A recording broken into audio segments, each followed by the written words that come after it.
ঠিক আছে, জিটিভি না? ওটা একটু পরে ঠিক আছে। মূলত আপনারা জানেন যে এই রাতুল 5 বছর বয়সী এই বাচ্চাটা একটা ভিডিও বেরোয়েছে, আপনার নিউজ হয়েছিল দেশের পত্রিকায়, যে ও 5 বছর বয়সী একটা বাচ্চা সে মাছ বিক্রি করে সংসার চালাচ্ছে। কারণ তার বাবা অসুস্থ, অপারেশন করা হয়েছে, তার অসুস্থ, তার ভারী কাজ করা নিষেধ।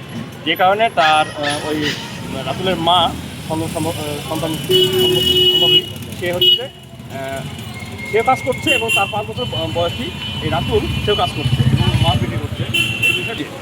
আর এই সংগঠনে আমরা রোহন ভাইকে উনি নির্দেশনা দেন দ্রুত এই রাতুলের পাশে দাঁড়াতে হবে এবং রাতুল যে কাজ করছে সেগুলো মায়া হয়।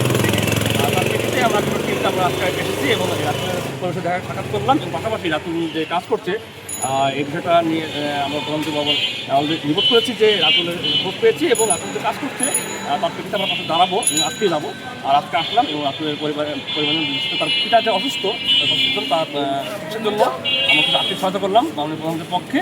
এবং মাননীয় প্রধানমন্ত্রী একটা মানবিক নেতা, উনি এইভাবেই সারা বাংলাদেশে কোনো নিউজ কিংবা কোনো ভিডিও দেখলেই উনি আমাদের টিমকে পাঠিয়ে দেয় এবং তার প্রেক্ষিতে আমরা আজকে আসছি এবং আমরা এইভাবে কাজ করে যাবো। একটু জানতে চাইবো রাতুলের জন্য ভবিষ্যতে আপনারা আসলে কী করবেন বা তার জন্য কিছু করার আছে?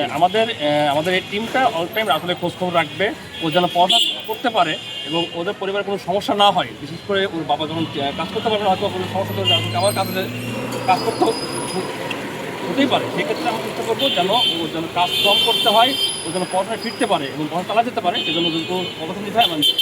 রাতুল ভেতরে যেখানে থাকে